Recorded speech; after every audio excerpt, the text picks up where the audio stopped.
उससे थोड़ा तो एक question I wanted to ask specifically, like अभी ये कोविड पैंडेमिक के टाइम पे मीडिया ने काफ़ी शानदार जॉब किया, like it it was a risky environment और लोगों ने फ्रंटलाइन वर्कर्स की तरह ये भी एकदम हीट ऑफ द पूरे इशू में घुस गए एंड डेली का अपडेट्स दे रहे हैं कि क्या क्या पॉलिसी चेंज हो रहा है, कहाँ पे लॉकडाउन हो रहा है, कहाँ पे कर्फ्यू हो रहा है, what's the latest number, hospitals का क्या सीन है, वैक्सीन का क्या सीन है। सो काफ़ी फिनोमिनल जॉब किया एंड आई एम श्योर कि आपके ऑर्गेनाइजेशन ने, बाकी सब ने, वहाँ पे जर्नलिस्ट ने काफ़ी स्ट्रगल फेस किया होगा।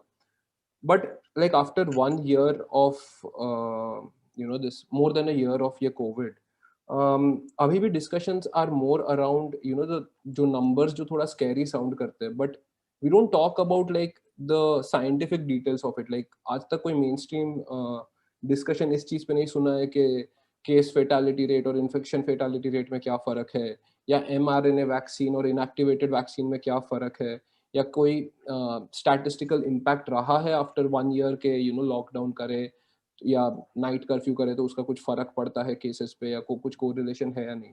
तो एक एक जो साइंटिफिक एंड टेक्निकल टेम्पर जो चाहिए ये साइंटिफिक इश्यूज के साथ डील करने को, वो डेफिनेटली बढ़ाना पड़ेगा लाइक मॉडर्न मीडिया में, स्पेशली क्योंकि लाइक फ्यूचर के प्रॉब्लम्स वही है, climate change, impact of AI, super bugs, ये सब सुपर बग्स तो अभी दिख ही रहा है कोविड के साथ। तो व्हाट डू यू फील के मीडिया कर सकती है to increase a scientific understanding amongst itself, and also वो चीज को कैसे सिंप्लीफाई करके वाइडर ऑडियंस को बताए?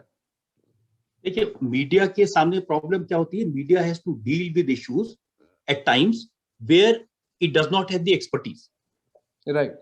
To deal with corona we had no expertise, we had no idea about virus. हम तो फिर पढ़ने लगे भाई 1928 में वायरस आया था तब क्या हुआ था, लेकिन आज की साइंस, आज की thinking, but we are very quick at this.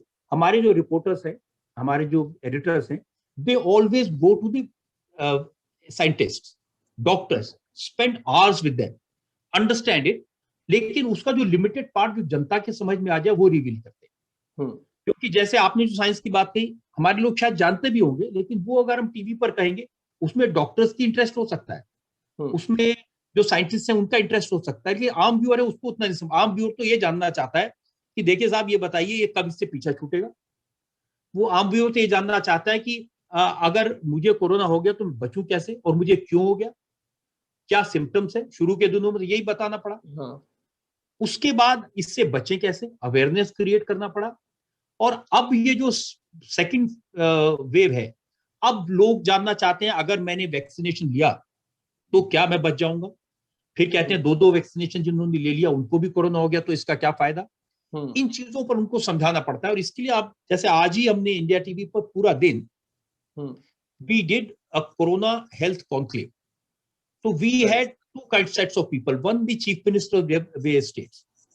So we had Gujarat chief minister and we had Maharashtra health minister and Delhi chief minister. All these people, they were saying public को कैसे aware करना है, क्या समझाना है, क्यों vaccine अब कम पड़ रही है, अगर कम पड़ेगी तो क्या करेंगे, hospitals, ICUs, the medicines which are being black market, क्या उनके लिए क्या कर रहे हैं। लेकिन इसके साथ साथ we had set of doctors, Dr. Guleria, and he really explained it very well.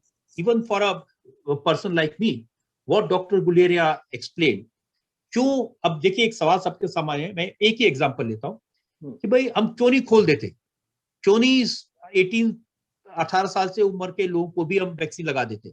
After all अब जो नए केसेस आ रहे हैं उसमें यंगस्टर्स आर गेटिंग अफेक्टेड।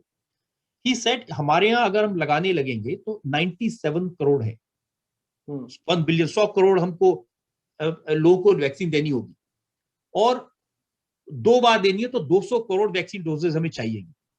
अगर दुनिया में जितनी वैक्सीन बन रही है वो सारी की सारी भी हम खरीद लें तो भी हम 200 करोड़ नहीं इकट्ठा कर सकते। तो it will be A chaos. तो सुनने में बड़ा अच्छा लगता है कि सबको क्यों नहीं दे देते, but when you really go into the science of it, what you were saying, then we realize no, this is not the way. There are phases, whole world is doing in phases, we also have to do this in phases.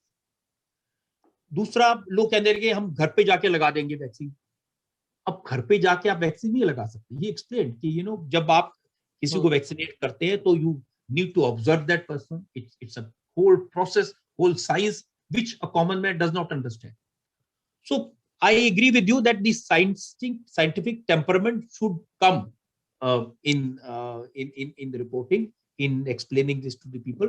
But we try and leave it to the experts, try and ask them questions, and वो common man की भाषा में वो लोग को बता दें, वो कोशिश रहती है. हाँ, like definitely like काफी सारे टीवी चैनल्स वो एक्सपर्ट्स को ले आते हैं, बट जो proportion of coverage है, like probably 90% of the day would be more towards कि अच्छा आज इतने केसेस आ गए, आज इतने डेथ्स हो गए, versus maybe once in a week या वंस इन 2 वीक शायद ऐसा कुछ एक सीरियस डिस्कशन होगा जो maybe actually general audience को थोड़ा सा नॉलेज इम्पार्ट करे. क्योंकि at the end of the day जो आप भी कह रहे थे कि नॉलेज इज पावर इस चीज में, जितना आप बेटर समझेंगे उतना आप बेटर डील कर सकते हैं वो चीज के साथ. तो is it like but I also understand कि देयर इज डेफिनेटली एक बिजनेस और आइडियलिज्म के बीच में आपको बैलेंस भी करना है. तो like for media companies, how do you strike that balance between what the audience wants to hear, what you think that the audience wants to hear, versus what you think that the audience should hear, right? जो हाँ, देखिए एक general impression है कि media जो कुछ करता है वो टीआरपी के लिए करता है.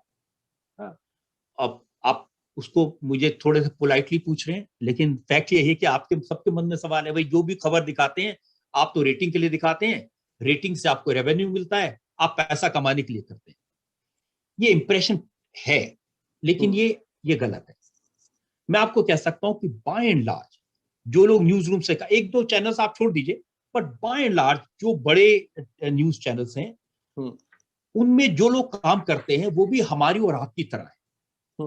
उन सबके घर हैं, वाइफ हैं, बच्चे हैं, वो भी समाज में रहते हैं, और जो समाज की जो फीलिंग्स हैं वो उनको रिफ्लेक्ट करते हैं.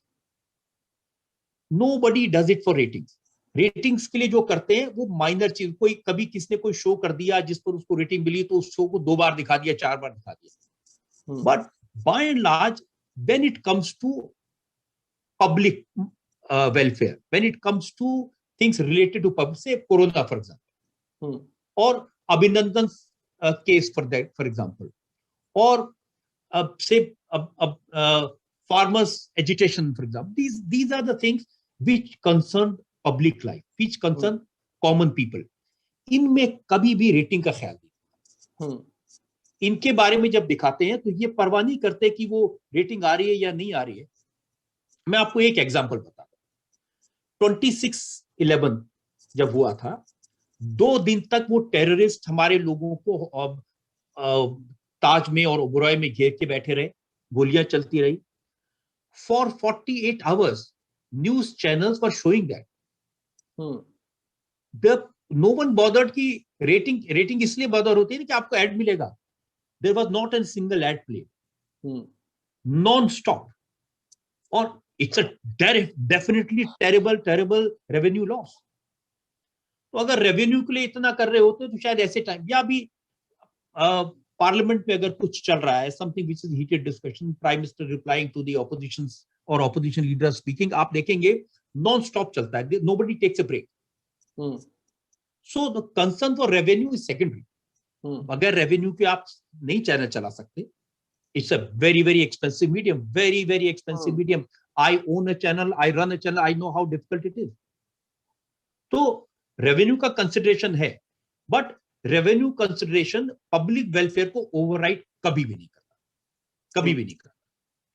और हमारे न्यूज रूम इतने सेंसिटिव हैं, अगर कोई खबर चल रही है, किसी आदमी ने फोन कर दिया कि साहब ये आप क्या खबर चल रहा है, ये गलत है सही है, they immediately get down to this, नहीं जरा इसको चेक करो. तो public respect, public welfare and viewers concern is first and foremost. Ratings and revenue they come next. Right. और मैं अपने इंडिया टीवी में तो मेरा मंत्र एक ही है, हमारे सारे एडिटोरियल टीम को मैं कहता हूं, मुझे रेटिंग भी चाहिए, मुझे रेवेन्यू भी चाहिए, लेकिन उससे पहले रेस्पेक्ट चाहिए. Right. 3 R's. So our respect is first, rating and revenue are second, and that's my belief.